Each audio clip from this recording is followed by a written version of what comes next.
En ce moment même, tu commets une erreur impardonnable. Tu penses que ton équation est solide. Préparation égale stocker, n'est-ce pas? Le meilleur équipement acheté chez Decathlon, les conserves empilées dans le garage, les connaissances techniques apprises par cœur. Quand tu additionnes tout cela, tu te sens en sécurité. Tu te fies à ton dossier plan B, à tes diplômes, à tes compétences techniques. Tu te trompes. Catastrophiquement. Tu ne construis pas de résilience. Tu construis un musée de la compétence pour entretenir l'illusion confortable dans laquelle tu vis. Et je suis désolé, mais ce musée deviendra votre tombeau lorsque la réalité enfoncera la porte. Voulez-vous que je vous révèle le secret que l'industrie sophistiquée de la survie en France et ses salons coûteux ne vous diront jamais? Ils ne peuvent pas le faire, car s'ils le faisaient, ils ne pourraient pas vous vendre ce couteau en titane à 300 €. Le secret est le suivant. Chaque compétence spécifique que vous maîtrisez, chaque outil spécialisé que vous ajoutez à votre collection, chaque scénario que vous planifiez dans les moindres détails, tout cela se transforme en entraves psychologiques qui vous tueront lorsque la réalité refusera de se conformer à votre scénario bien ficelé. Vous ne gagnez pas en résistance. Vous construisez une fragilité déguisée en force, sophistiquée et coûteuse. Nous n'allons pas discuter ici des méthodes de filtration de l'eau, des aliments lyophilisés qui ont le moins le goût de carton ou des marques de chaussures qui adhèrent le mieux aux Alpes. Ce sont des passe-temps. Ici, nous allons démonter et remonter la seule chose qui déterminera si vous survivrez ou non, le cadre cognitif. Lorsque vous examinez les survivants réels de l'histoire, des guerres et des sièges, vous constatez qu'ils n'étaient pas les mieux préparés. Ceux-là, lorsque leurs préparatifs se sont avérés inutiles, ont été les premiers à jeter leur sac et à abandonner leur plan. C'est là toute la différence. C'est aussi ce que nous allons construire. Les hypothèses confortables s'arrêtent ici. Cette expertise coûteuse est remise en question. Le plan de sauvetage intellectuel parisien que vous avez soigneusement élaboré est soumis à un test de résistance à une seule variable, la nature du chaos. Vous ne pouvez pas choisir quelle catastrophe va se produire. Vous ne pouvez pas choisir si la prochaine crise va toucher le réseau énergétique, la chaîne d'approvisionnement ou l'ordre social. La seule chose que vous pouvez choisir, c'est la suivante. Lorsque vos plans seront réduits à néant, votre esprit continuera-t-il à fonctionner ou restera-t-il figé? Commençons la véritable formation, celle qui rend tout le reste facultatif. Section 1. Les 4 pièges de l'expertise dont personne ne parle. Piège numéro 1. La cage dorée du mécanicien. Imaginons que vous vous y connaissiez en moteur. Vous avez un diplôme d'ingénieur, vous avez peut-être grandi dans l'industrie. Vous parlez le langage des machines, système d'alimentation en carburant, diagnostics électriques, architecture des transmissions. C'est comme une deuxième langue pour vous. Vous pouvez diagnostiquer le problème d'une voiture rien qu'en écoutant le bruit qu'elle fait. C'est formidable.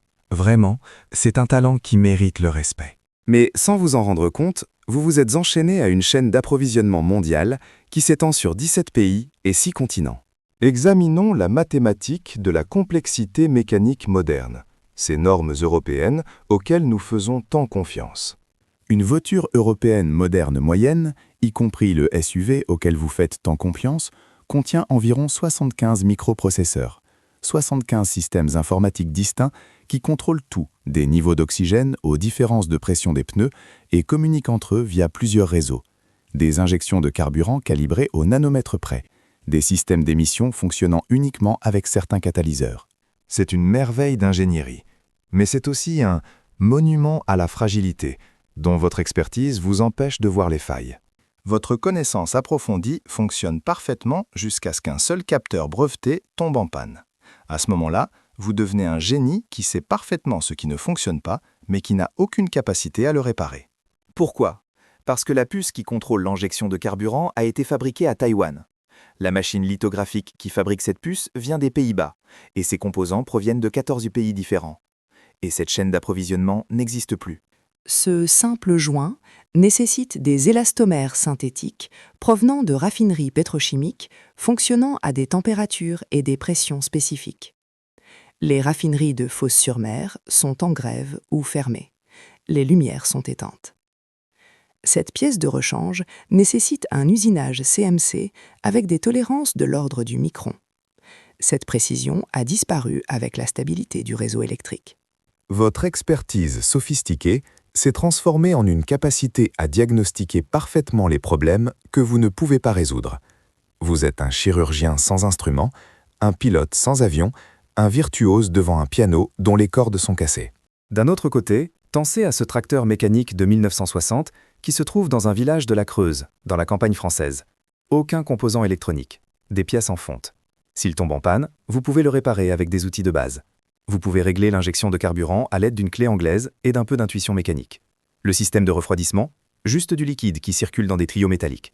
Pas d'ordinateur, pas de capteur, pas de logiciel propriétaire, juste des principes, la force de levier et la connaissance des matériaux. Votre expertise en mécanique avancée est tout à fait valable, mais pour le mauvais moment. Vous avez été optimisé pour la complexité. Or, la survie récompense la simplicité.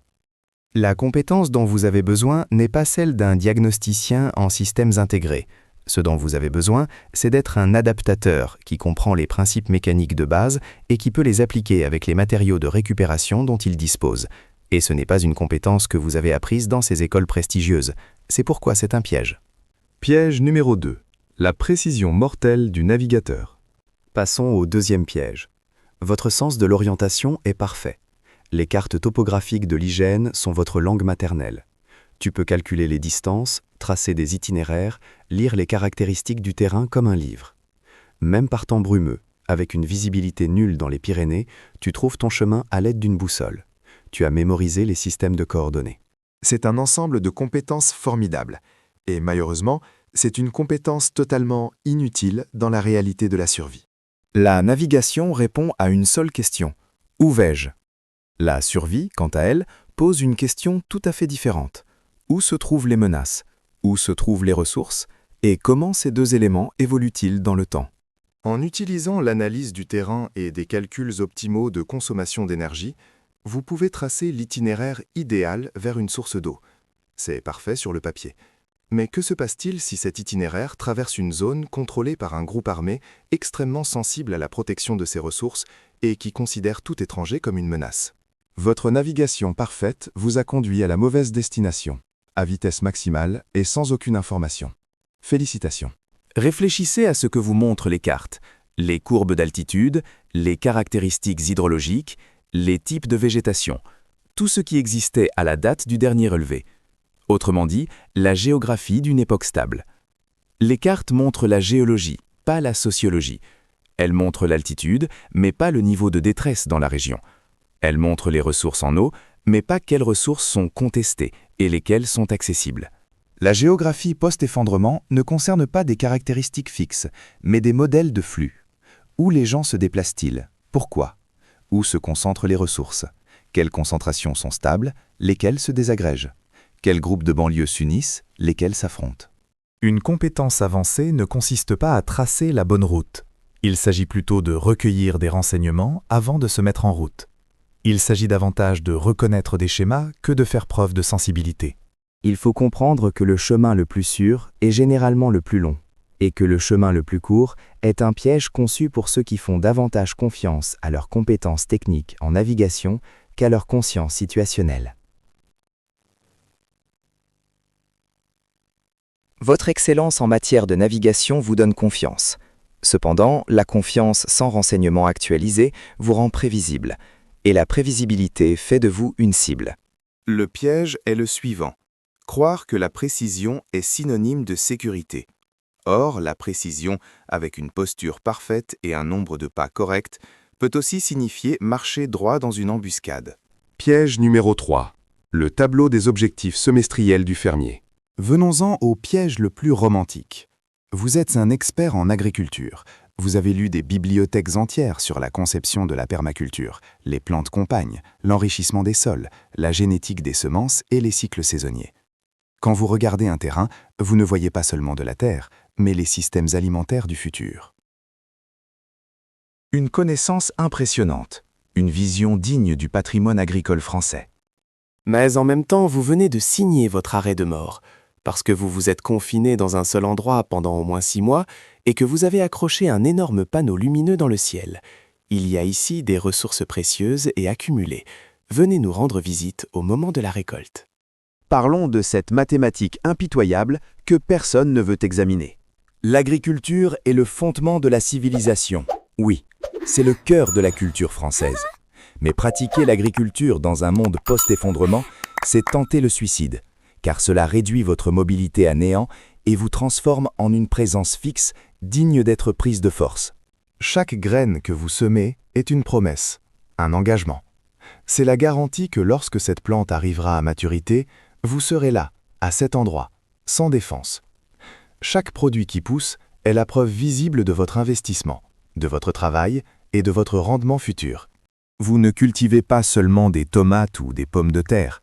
Vous déclarez « Ici, quelqu'un a suffisamment de ressources pour semer, suffisamment de temps pour attendre et suffisamment de sécurité pour défendre ses cultures. » L'économie énergétique se dégrade beaucoup plus rapidement que la saison de croissance. Préparer le sol, semer, désherber, arroser, tout cela consomme des calories. Le rendement calorique que vous obtiendrez des mois plus tard n'est possible que si vous réussissez à vous défendre contre les menaces environnementales et, plus important encore, contre les menaces humaines. Dans un monde en proie à la famine, un potager mûr n'est pas différent d'un supermarché aux yeux des personnes affamées, à la seule différence qu'il n'a pas de mur. Vos connaissances agricoles sont tout à fait valables, mais le timing de la mise en œuvre est essentiel.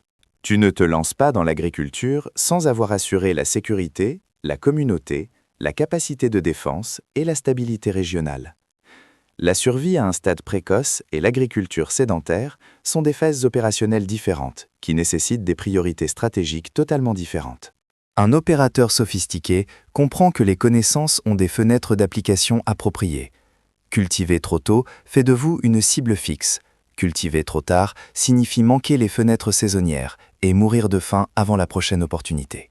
Le savoir-faire ne consiste pas seulement à cultiver de la nourriture, c'est savoir avec certitude quand la culture alimentaire sert à la survie et quand elle la met en danger. Il s'agit d'un timing stratégique et non de connaissances agricoles. C'est un domaine complètement différent. Piège numéro 4. La faillite calorique de l'artisan. Et enfin, le dernier piège.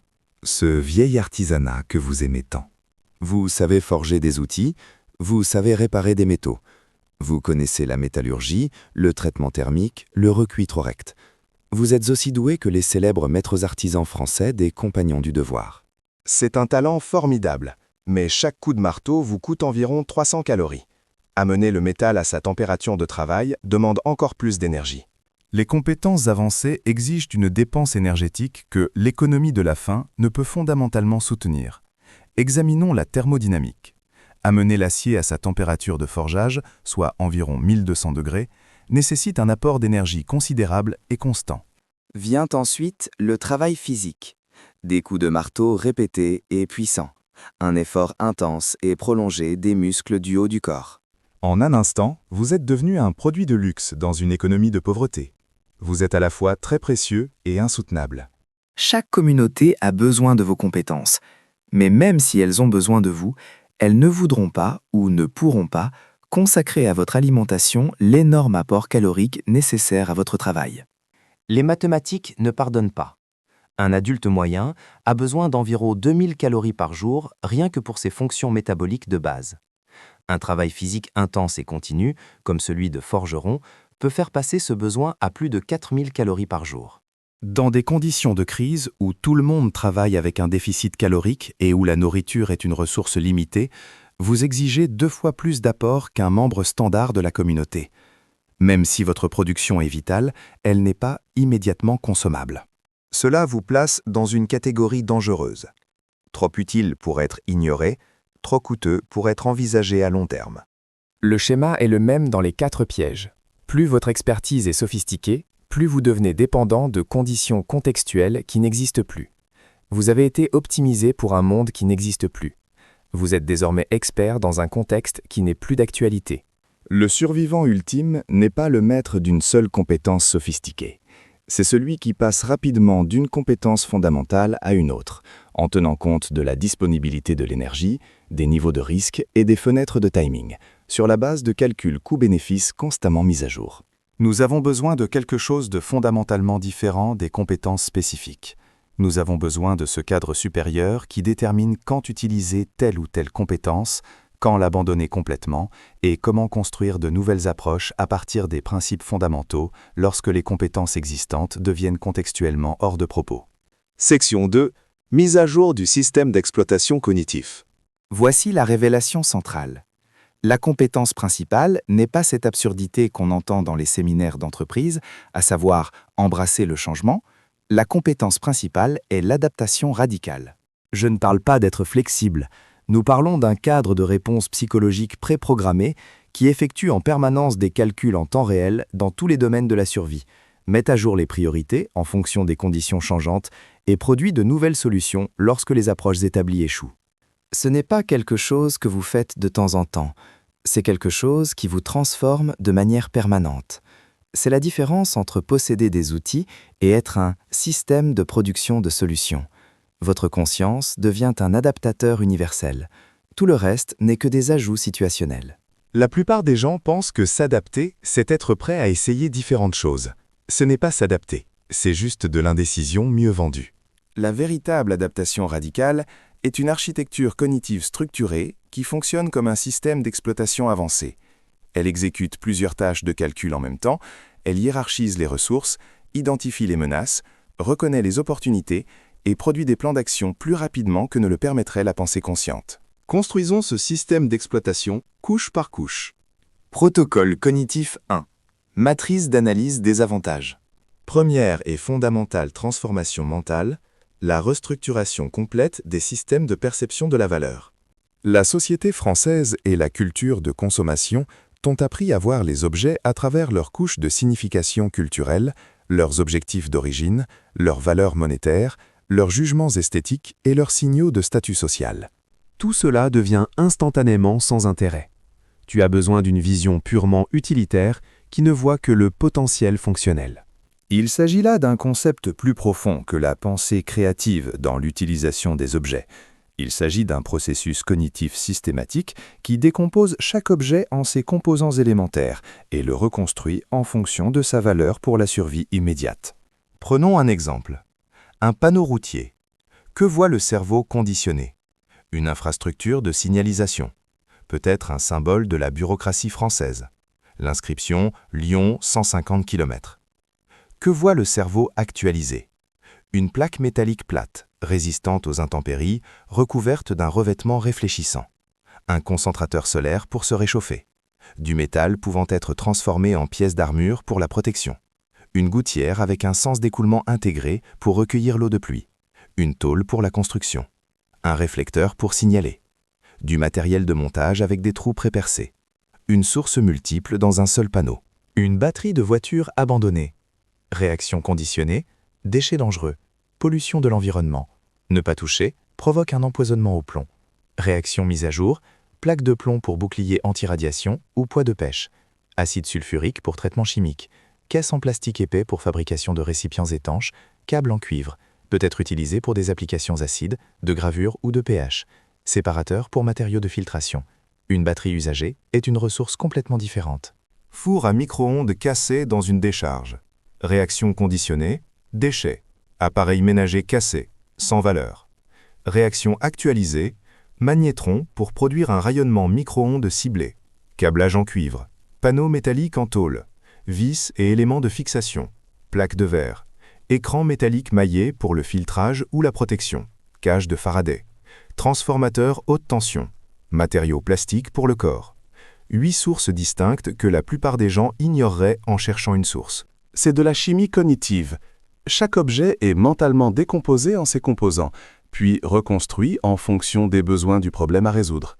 La France et la plupart des pays européens sont essentiellement d'énormes entrepôts de matériaux dispersés. Des milliards de tonnes de ressources transformées, raffinées, produites, qui restent là, dans des bâtiments abandonnés, des infrastructures délabrées, des équipements mis au rebut. Mais seulement si vous savez les voir. La plupart des gens connaîtront une pénurie de ressources alors qu'ils sont entourés d'abondance. En effet, les systèmes de catégorisation fonctionnent toujours selon les protocoles de fonction d'origine. Leur cerveau voit un réfrigérateur cassé et cesse de fonctionner. Votre cerveau mis à jour, quant à lui, voit des matériaux d'isolation, des tuyaux en cuivre, des armoires en acier, des moteurs de compresseurs, des composants électriques, des étagères, des charnières de porte, des joints d'étanchéité, des éléments d'éclairage. 10 catégories de ressources différentes dans un seul appareil défectueux. La vision du chiffonnier n'est pas une pensée opportuniste. C'est un processus cognitif systématique qui fonctionne en permanence et automatiquement partout où vous regardez. Vous effectuez constamment des calculs en arrière-plan. De quoi cet objet est-il réellement composé? Quelles sont les propriétés des matériaux? Ces propriétés permettent-elles de résoudre des problèmes de survie actuels? Le coût de l'extraction vaut-il le bénéfice obtenu? Protocole cognitif numéro 2, architecture de quarantaine émotionnelle. Nous arrivons à la deuxième transformation fondamentale, la segmentation psychologique stratégique. Ne la confondez pas avec la répression, car tout ce qui est réprimé finit par exploser. Ne la confondez pas non plus avec le déni, car le déni vous coupe de la réalité et vous tue. Ce dont nous parlons, c'est d'un traitement émotionnel tactique qui préserve l'intégrité psychologique tout en empêchant la paralysie opérationnelle. Dans la culture française, nous aimons analyser nos émotions. Nous pouvons passer des heures dans un café à parler de nos traumatismes, de nos angoisses ou de nos tourments existentiels. La psychologie moderne nous a appris à parler de nos émotions, à les valider, à surmonter les traumatismes en les racontant. Cette méthode est tout à fait valable en période de stabilité, dans une société sûre, en sirotant un verre de vin. Mais en temps de crise, lorsque le temps, la sécurité et la bande passante mentale sont des ressources limitées, cette approche est désastreuse. Les conditions de crise prolongée génèrent des traumatismes à l'échelle et à la vitesse industrielle. La perte devient permanente, l'horreur devient routine. Des situations qui, ne devraient jamais arriver, font partie intégrante de la vie quotidienne. Si vous essayez de gérer ces expériences en temps réel, avec toute votre bande passante émotionnelle, vos fonctions cognitives s'effondrent sous le poids. Le protocole de quarantaine émotionnelle n'est pas de la sociopathie ou de l'insensibilité émotionnelle. Il s'agit d'un triage psychologique intentionnel basé sur le timing critique de la survie. Vous acceptez immédiatement l'émotion, vous les ressentez. Mais au lieu de les refouler, vous imaginez dans votre esprit un conteneur spécial doté d'une étiquette spécifique. Vous y placez ces émotions, vous fermez le couvercle. Et vous vous dites « Je ne m'occuperai pas de cela maintenant, mais lorsque je serai en sécurité, mardi à 3 heures du matin. » Puis vous retournez à votre tâche. La formule est la suivante.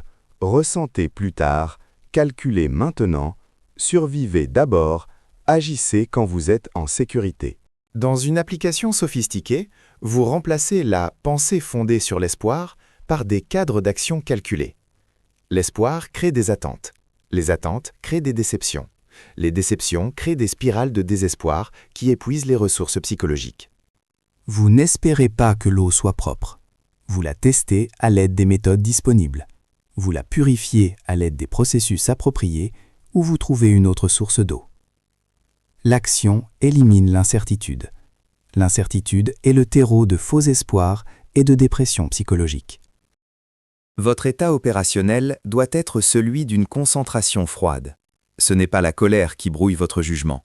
Ce n'est pas l'insensibilité qui vous coupe des informations émotionnelles nécessaires. C'est la résolution de problèmes de manière émotionnellement neutre, sous un risque maximal. Section 3. La couche de complexité humaine. Nous arrivons maintenant à un niveau de difficulté vraiment avancé, là où Jean-Paul Sartre avait raison. L'enfer, c'est les autres. Les autres, l'élément le plus complexe, le plus dangereux, le plus nécessaire et le plus imprévisible de tout scénario de survie. La réalité européenne, et en particulier française, exige absolument la communauté pour assurer la survie à long terme, tout en transformant chaque interaction humaine en un désastre potentiel. Nous ne sommes pas dans les plaines désertes du Montana. C'est une région densément peuplée, où chaque mètre carré est occupé. Il n'y a aucun espace libre où vous pouvez vous échapper. Vous devez être capable d'évaluer les intentions en quelques secondes. Négocier sans s'investir émotionnellement. Comprendre quand il est préférable de s'aligner avec un groupe et quand il vaut mieux s'effacer. Lire la dynamique du groupe. Identifier les structures de pouvoir. Anticiper les comportements sous pression. Vous travaillez simultanément à plusieurs niveaux de conscience. Dans les terres arides, le danger ne vient pas des armes. Il vient des personnes que vous ne pouvez pas déchiffrer. Des personnes dont les intentions sont opaques, les motivations incertaines et dont vous ne pouvez prédire la prochaine action avec une précision raisonnable. Cette opacité équivaut à une menace, car sans comprendre leurs intentions, vous ne pouvez pas calculer la réponse appropriée. L'opérateur sophistiqué comprend que les groupes sont à la fois un facteur de survie et un facteur de menace. L'habileté consiste à déterminer, avant de s'engager pleinement, quel effet prédomine dans quel groupe spécifique. Certaines communautés élèvent tout le monde grâce à la coopération et au partage des ressources. La culture française du système D peut s'épanouir ici. Mais d'autres épuisent leurs propres membres par la concurrence interne et la mentalité de pénurie. Savoir lire la différence avant de s'engager pleinement est une métacompétence qui détermine la trajectoire de survie à long terme. Section 4. Architecture de la formation pratique. La théorie est terminée. Nous allons maintenant parler de la manière dont nous allons construire cette adaptation radicale et transformer ces concepts abstraits en mémoire musculaire. Voici 3 exercices pratiques que vous pouvez mettre en œuvre immédiatement. Exercice 1. 10 minutes de cascade d'imprévus. Préparez un plan détaillé pour demain. Cela peut être n'importe quoi. Traverser Paris d'un bout à l'autre, préparer un repas complexe, réparer un équipement. Consacrez 10 minutes à la transformation de ce projet en un plan complet et solide. Élaborez immédiatement un plan alternatif avec les seules ressources dont vous disposez. Accordez-vous 3 minutes. Ensuite, éliminez la ressource la plus critique de ce plan. Construisez un nouveau plan en 2 minutes. Supprimez à nouveau cette ressource centrale. Passez ensuite à un plan en 90 secondes. Répétez ce cycle jusqu'à ce que votre cerveau produise des plans d'urgence aussi rapidement que des plans initiaux. Exercice 2. Développement de compétences transversales. Déterminez votre domaine d'expertise principal. Apprenez ensuite quelque chose de volontairement différent dans un domaine fondamentalement éloigné. Vous êtes ingénieur, apprenez la chimie de la fermentation. Vous êtes professionnel de santé, apprenez les bases de la menuiserie. Vous avez une expérience tactique, apprenez la réparation textile. Vous êtes expert en agriculture, apprenez les bases des systèmes électriques. L'objectif n'est pas de devenir expert dans cette seconde compétence. L'objectif est de forcer votre cerveau à construire de nouveaux chemins neuronaux et à accéder à d'autres bibliothèques de solutions. Exercice 3. Défi de restriction des ressources. Un jour par semaine, engagez-vous à accomplir une tâche nécessaire sans utiliser vos outils modernes habituels. Vous devez allumer un feu, sans briquet ni allumette.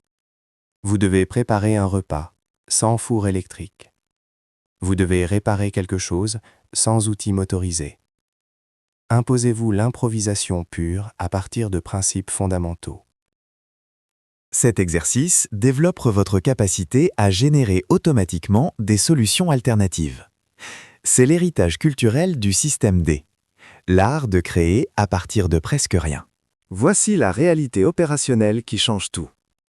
Vous pouvez maîtriser un outil particulier, mais cet outil peut se casser. Si vous maîtrisez l'adaptation radicale, vous devenez l'outil. Vous devenez le créateur de solutions. Vous devenez la variable principale des équations de survie. L'effondrement ne commence pas lorsque les réseaux électriques tombent en panne. Il commence lorsque l'esprit se bloque sur une seule solution et refuse de changer lorsque la réalité change. La rigidité mentale est la véritable menace existentielle. La flexibilité cognitive est la seule ressource véritablement renouvelable, inépuisable et indestructible. Les équipements finiront par se casser. La physique le garantit. La nourriture finira par manquer. Les mathématiques le garantissent. L'abri sera menacé. L'entropie le garantit. La communauté sera confrontée à une crise. La nature humaine le garantit. Les plans se heurteront toujours à l'humour noir de la réalité. Si votre esprit reste fluide, calculateur et impitoyablement adaptable, aucun de ces facteurs ne déterminera votre survie. On ne se prépare pas à l'effondrement uniquement en constituant des réserves. On s'y prépare par une restructuration psychologique fondamentale qui transforme la manière dont on traite la réalité. Même les adeptes les plus sérieux de la préparation échoueront, car ils se sont préparés à des scénarios spécifiques. Le problème est que la réalité ne produit jamais X, elle produit Z. Les survivants finaux résistent parce qu'ils ont préparé leur flexibilité cognitive à n'importe quel scénario. Ils maîtrisent un système d'exploitation psychologique capable de traiter toute situation, de reconnaître les schémas, de produire de nouvelles solutions et de changer instantanément d'approche lorsque la précédente échoue. Regardez l'histoire de l'Europe. Catastrophes, effondrements, guerres. Le facteur commun reste la capacité d'adaptation. Ce sont ceux qui abandonnent les plans qui ne fonctionnent plus, ceux qui acquièrent de nouvelles compétences en pleine crise, ceux qui voient des opportunités là où d'autres ne voient que des obstacles. Ce n'est pas une question de chance, c'est l'adaptation radicale en action. Voici maintenant votre point de choix. Soit vous commencez dès maintenant à construire ces systèmes cognitifs, tant que vous disposez encore d'une marge d'erreur et de ressources pour vous entraîner. Soit vous attendez que la crise vous y oblige, et vous découvrez alors que votre cerveau, soumis à une pression excessive, n'est plus capable de construire une nouvelle architecture. Les terres arides ne tiennent pas compte du potentiel. Elles n'acceptent pas les efforts à la place des résultats. Elles ne se soucient pas de vos intentions. Elles acceptent l'adaptation ou prennent tout le reste. Le monde que vous connaissez est déjà en train de changer. Regardez la fragilité des chaînes d'approvisionnement, la dégradation des infrastructures, les rues de Paris, les hôpitaux, les indicateurs de cohésion sociale. Regardez l'intensification de la concurrence pour les ressources. Regardez l'évolution des modèles climatiques. Regardez l'intensification de la concurrence pour les ressources. Regardez l'évolution des modèles climatiques. Les systèmes confortables dont vous dépendez sont déjà en train de se déstabiliser. La grenouille est déjà dans l'eau. L'eau se réchauffe. La question n'est pas de savoir si une rupture majeure va se produire. La question est de savoir si le système d'exploitation cognitif que vous avez construit fonctionnera, quelle que soit la situation à venir. Car cette rupture va se produire. Comprenez la hiérarchie. Vous fabriquez des outils pour la boîte à outils. Ici, nous parlons de construire les mains qui utilisent les outils, l'esprit qui sait lequel choisir et le jugement qui sait quand abandonner la boîte entière. Ceux qui survivent vraiment ne sont pas ceux qui savent tout. Ce sont ceux qui peuvent tout apprendre, tout abandonner et reconstruire des solutions fonctionnelles à partir de ce qui leur reste. C'est l'algorithme, c'est le système d'exploitation, c'est la compétence principale qui rend toutes les autres situationnelles. Bienvenue dans la survie adaptative. Tout ce qui a précédé n'était qu'une préparation. Maintenant, le vrai travail commence. L'effondrement ne se présente pas comme un événement unique. Ce n'est pas un moment précis où l'électricité s'éteint. C'est un processus lent, simultané, déjà en cours. La plupart des gens ne le verront pas. Ils attendront une crise évidente avant d'agir. Lorsqu'elle arrivera, il sera bien plus difficile de développer une flexibilité cognitive sous la pression, la peur et la pénurie. Vous avez désormais un plan, un cadre, des protocoles d'entraînement, une architecture conceptuelle. Ce que vous en ferez déterminera tout ce qui suivra. Les terres arides ne demandent pas la permission. Elles n'attendent pas que vous soyez prêt. Elles ne respectent pas votre calendrier. Elles arrivent et séparent ceux qui s'adaptent de ceux qui sont dépassés, avec une efficacité froide et sans émotion. Soyez algorithmique, soyez adaptable, soyez celui qui s'adapte plus vite que les conditions ne se détériorent. Et il ne s'agit pas seulement de survivre. Il s'agit de maîtriser la seule compétence qui ne deviendra jamais obsolète. La capacité à être exactement ce que le moment exige. Le contexte change. Les ressources s'épuisent. Les systèmes s'effondrent. Mais un esprit capable de s'adapter à tous les contextes, de travailler avec toutes les ressources et de reconstruire à partir des principes fondamentaux restera précieux, quel que soit l'avenir. C'est la compétence ultime. Tout le reste n'était qu'un entraînement pour arriver à ce point. Le temps passe, que vous l'acceptiez ou non. C'est à vous de jouer.